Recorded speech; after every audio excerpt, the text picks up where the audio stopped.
Bom dia, meus amigos, muito bom dia, bem-vindos. Hoje, dia 7 de fevereiro de 2025, estamos aqui, iniciando uma sexta-feira, mais um dia, terminando uma semana útil, né?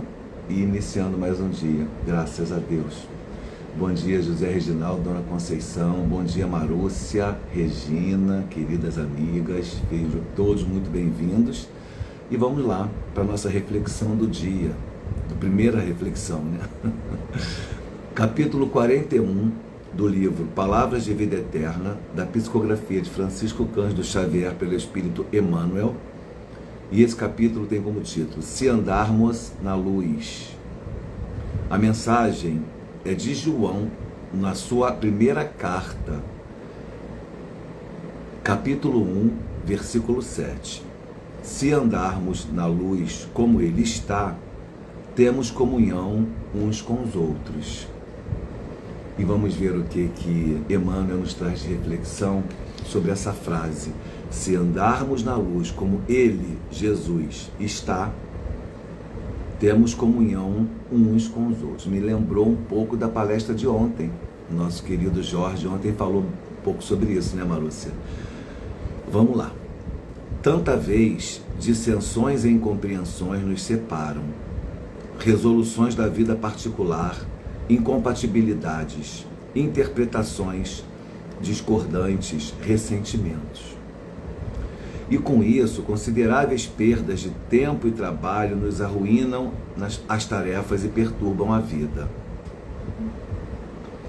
Retiramos-nos do campo de serviço, prejulgamos erroneamente pessoas e fatos, complicamos os problemas que nos dizem respeito e desertamos da obra a realizar. Contudo, não nos sobrevirão semelhantes desastres se andarmos na luz, porque na claridade irradiante do Mestre compreenderemos que todos partilhamos as mesmas esperanças e as mesmas necessidades. Se nos movimentarmos ao sol do Evangelho, saberemos identificar o infortúnio, onde cremos encontrar simplesmente rebeldia e desespero, e a chaga da ignorância, onde supomos existir apenas maldade e crime. Perceberemos que o erro de muitos se deve às circunstâncias de não haverem colhido as oportunidades que nos felicitam a existência.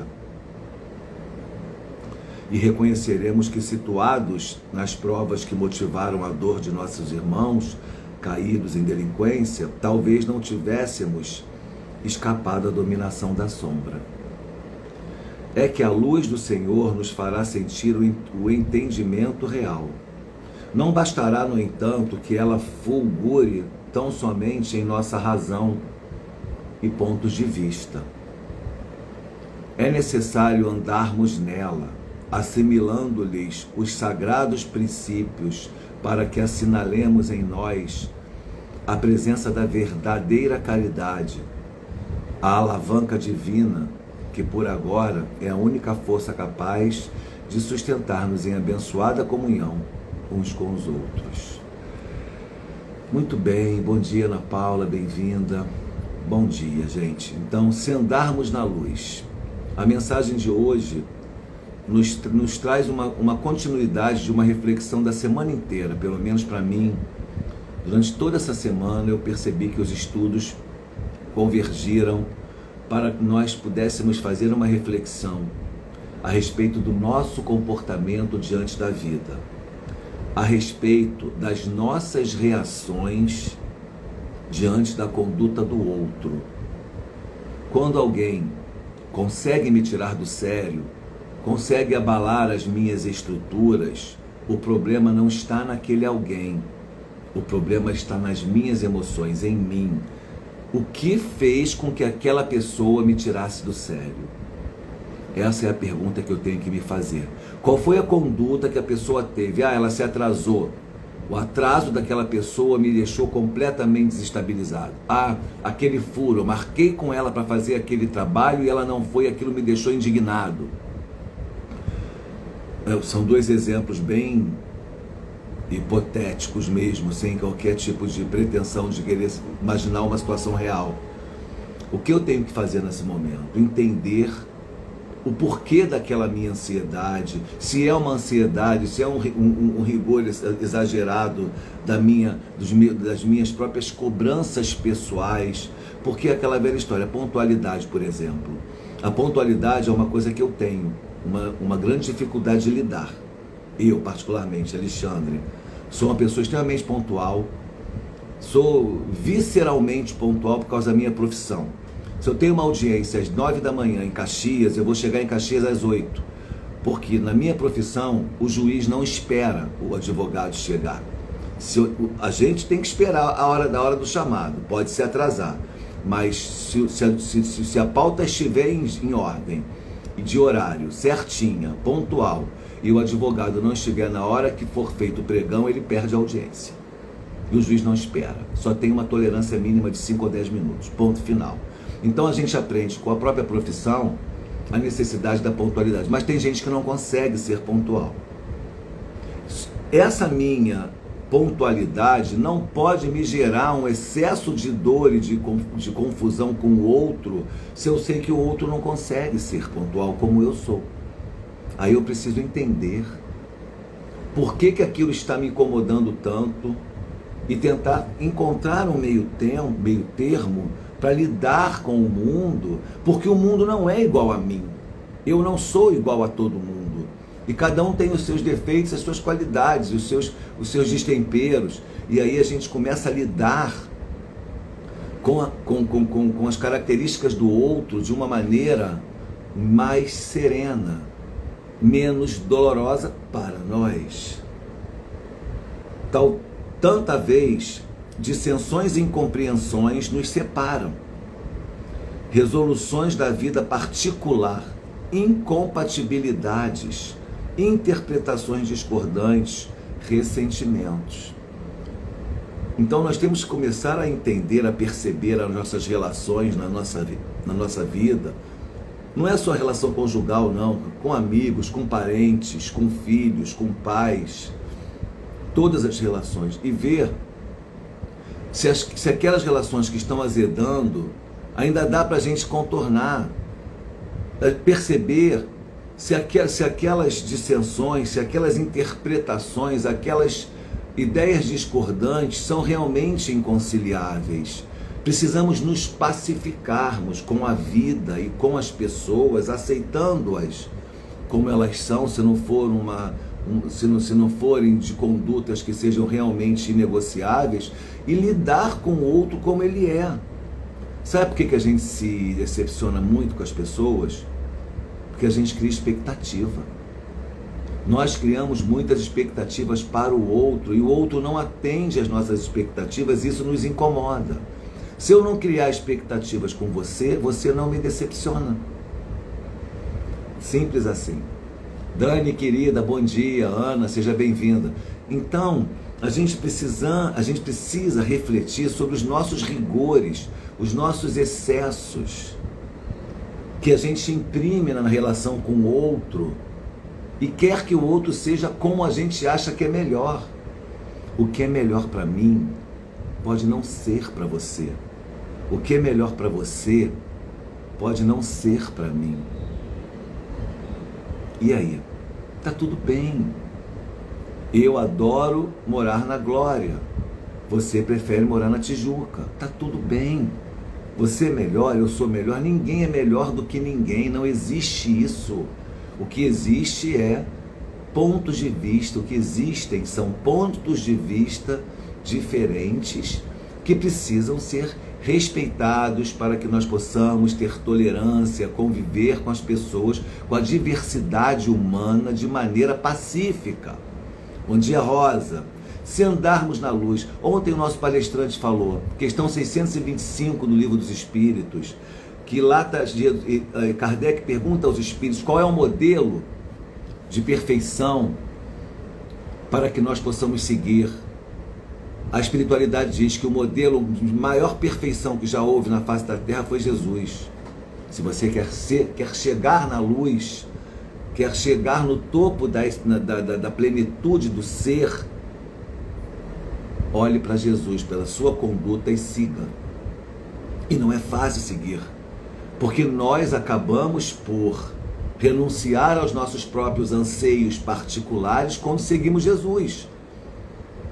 Por acaso aqui hoje, nesse exato momento, eu estou aqui pleno, eu estou adorando fazer a conversa fraterna, mas poderia ser que eu tivesse outras vontades, mas eu tenho esse compromisso, eu assumi.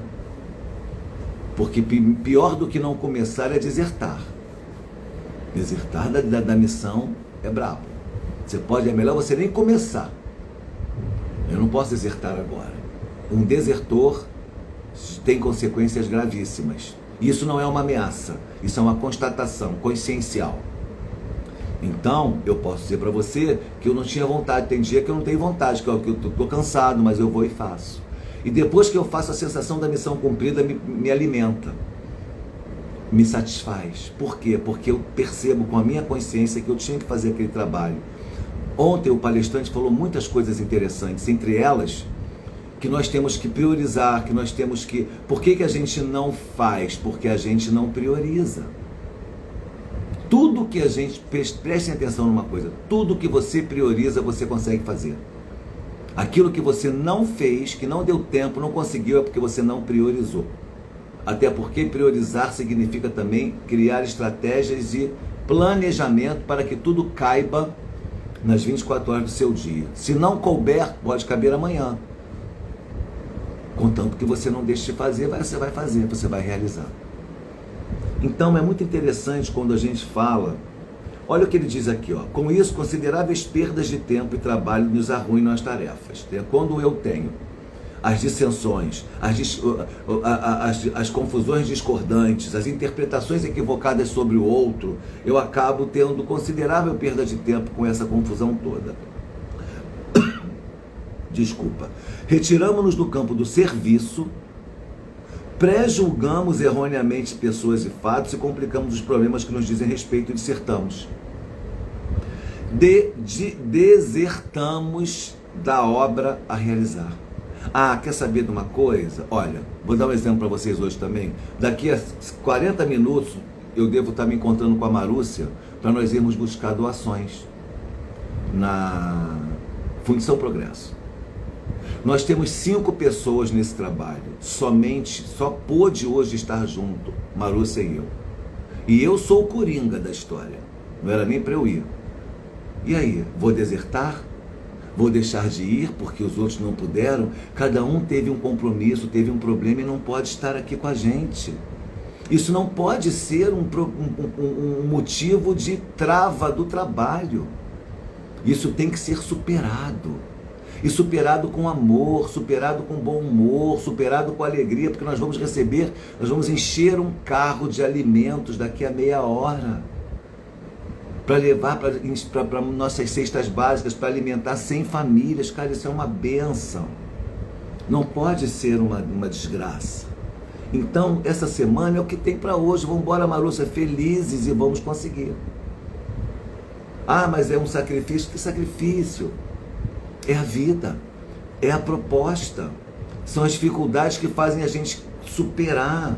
Então, quando você olha para a vida, para os obstáculos como algo que precisa ser superado e não uma fonte de impedimento, você supera aos poucos e você vai seguindo adiante.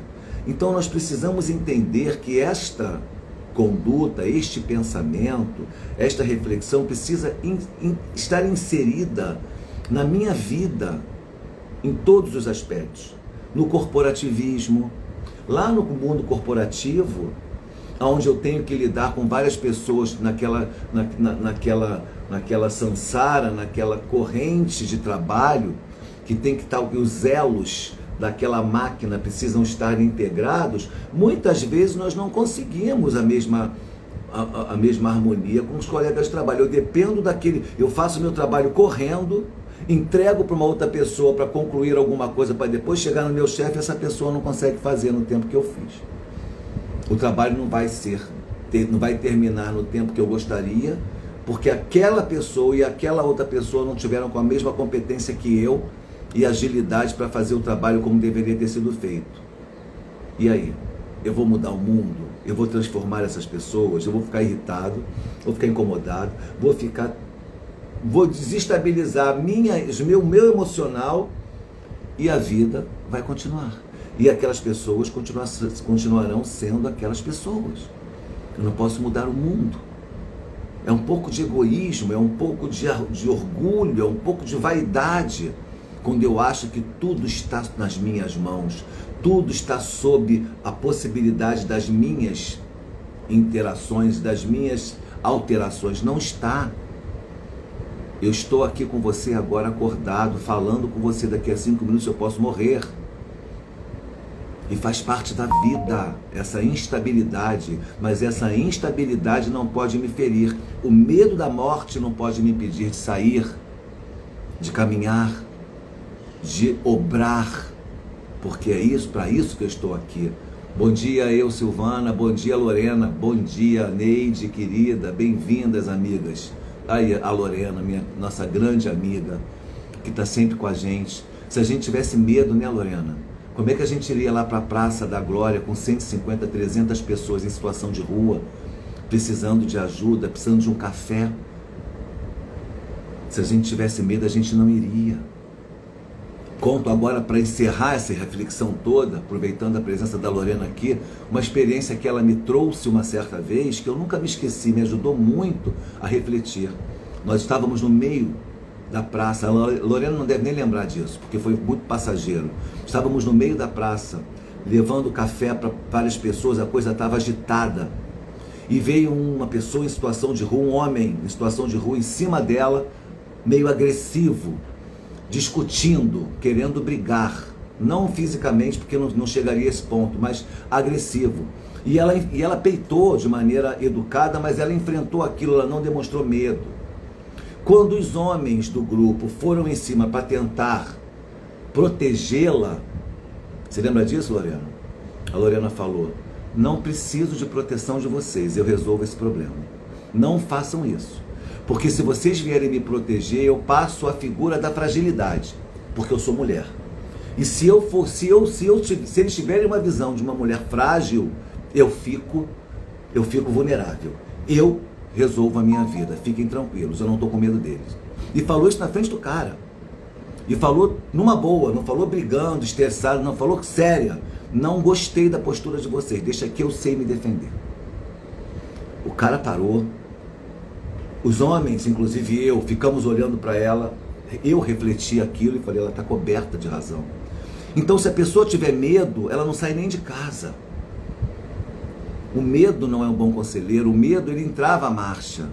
Então, a gente tem que lembrar de Jesus, da postura dele. O título da nossa conversa fraterna é Se Andarmos na Luz. Se nós andarmos na luz, nós vamos ter a proteção divina, nós vamos ter a reflexão, a compreensão de como devemos agir com o outro, lembrando o tempo todo que o que o outro desperta em mim é problema meu, não é dele. Você pode sair no seu prédio agora e uma pessoa te xingar e você não se abalar com esse xingamento, e você pode entrar na sintonia da pessoa e acontecer uma briga. A tua conduta, a tua atitude diante daquela agressão diz respeito a você e não ao agressor. E a partir desse momento eu começo a entender que se eu me controlar, se eu me dominar, eu terei serenidade para lidar com situações de adversidade. E eu levarei para o mundo aquela paz tão desejada que nós temos falado o tempo todo. Agora, para que eu possa pacificar o mundo, eu tenho que me pacificar. Esse é o grande desafio. A gente quer dominar o macrocosmo, mas a gente não conseguiu dominar o nosso microcosmo ainda. Bora fazer reforma íntima, autorreflexão. Por que fulano está me irritando? Por que eu estou agitado? Às vezes eu me pego, eu aqui em casa, me pego lavando a louça, correndo, desesperado. Falo, meu Deus do céu, que loucura, que sangria desatada é essa? Calma. Porque eu já queria estar sentado no computador, fazendo trabalho tal, fazendo aquilo. Calma. você não lava, aí a louça quebra, aí você joga água no chão, aí depois você tem que limpar tudo muito mais. Olha que loucura é a vida quando ela é assim abrupta. Mas quando você toma, olha só, nesse momento, eu estou aqui com vocês. Vou viver esse momento, o agora. Sabe o que é isso? Bem, lembrem de uma coisa. Excesso de futuro gera transtorno de ansiedade. E excesso de passado traz depressão. Precisamos tentar nos ajustar na hora, no tempo. Não sermos anacrônicos, sermos coerentes com o tempo. Hoje é sexta-feira, dia 7 de fevereiro de 2025, são 8 e alguma coisa da manhã. O que eu tenho que fazer meio-dia ainda não chegou. Não adianta eu ficar aqui 8 da manhã sofrendo o meio-dia. Deixa para pensar na hora que você vai fazer aquela atividade. E assim você consegue viver melhor o agora, com mais alegria, com mais plenitude e manter um equilíbrio tão necessário ao bem-estar. Rosa, nossa palestra maravilhosa de ontem foi exatamente sobre isso também. Olha, eu estou muito inspirado na palestra de ontem, demais. A reunião que eu tive com o pessoal do CERJ, eu falei muito sobre tudo aquilo que aquele palestrante falou pra gente. É por isso que palestra pública é fundamental, o espírita precisa participar, porque ali tem muito ensinamento, muita doutrina e muita reforma íntima e reflexão. Primeiro a reflexão, depois a reforma íntima. Lembra que ele falou isso também? Primeiro você reflete a conduta externa, o que ela te provoca. O que ela causou não é o resultado, não é a consequência, é a causa que eu preciso trabalhar. E aí, quando eu descubro por que você me irritou, eu vou entender que estava dentro de mim. E não era culpa sua. Você era só você era só um elemento, uma ferramenta da vida para me levar para aquela reflexão. Por que as pessoas brigam? Porque aí a pessoa não chega na reflexão. Rosa me irritou, vou xingar a Rosa. Não, Rosa me irritou. Aí vem o por que Rosa me irritou. Esquece Rosa, agora sou eu comigo mesmo. Aí eu vou lembrar porque eu estou intolerante, porque eu estou cansado, porque eu estou preocupado, porque eu estou ansioso e eu não tive paciência. Então a Rosa não tem culpa, a culpa é minha. E aí eu já vou parar de brigar com a Rosa. Eu vou evitar uma briga com a Rosa porque eu fiz a reflexão e a reforma íntima de mim mesmo. Gente, é fabuloso. E é só a gente querer. Estudo, reflexão, reforma íntima. Olha, Rosa, como é importante a reunião pública. Olha quanta coisa você levou para você ontem. Daquela casa maravilhosa que você frequenta, que você é membro, que você teve a oportunidade de participar de mais uma atividade. Foi o que ele falou, as pessoas não participam. As pessoas não se entregam e tem que fazer. Então, gente, a mensagem de hoje é muito importante. Se andarmos na luz como ele, nós comungaremos com o mundo. E se nós comungarmos com o mundo, nós estabeleceremos a paz e o progresso da humanidade e chegaremos na plenitude mais rápido. A mensagem de hoje é essa. E agora eu vou correr um pouquinho porque eu tenho que estar daqui a 15 minutos lá na praça esperando a Marúcia. Olha, capítulo 213 do livro Minuto de Sabedoria de Carlos Torres Pastorino. Mantenha-se calmo e sereno em qualquer circunstância. Quando qualquer aborrecimento o atingir, como primeiro remédio, procure conter o seu corpo físico. Não fique passeando de um lado para o outro, torcendo as mãos e esmurrando a mesa. Não. Sente-se e esforce-se por ficar imóvel alguns minutos. Você verá como conseguirá grande parte de sua serenidade. Mantenha-se calmo o mais possível e o problema se resolverá por si. Mensagem dada para todos vocês. Obrigado pela presença. Vamos procurar, na hora do nervosismo, não responder. Respira fundo, espera 5 minutos. E depois você tenta responder. Vamos ver se você vai fazer como faria no calor da emoção. Possivelmente não. Beijo no coração, meus amores. Bom dia para todos vocês. Que nosso dia seja muito lindo, nosso final de semana reconfortante. Do seu Luiz, dona Ana, um abraço, beijo no coração. Até a próxima, paz e bem.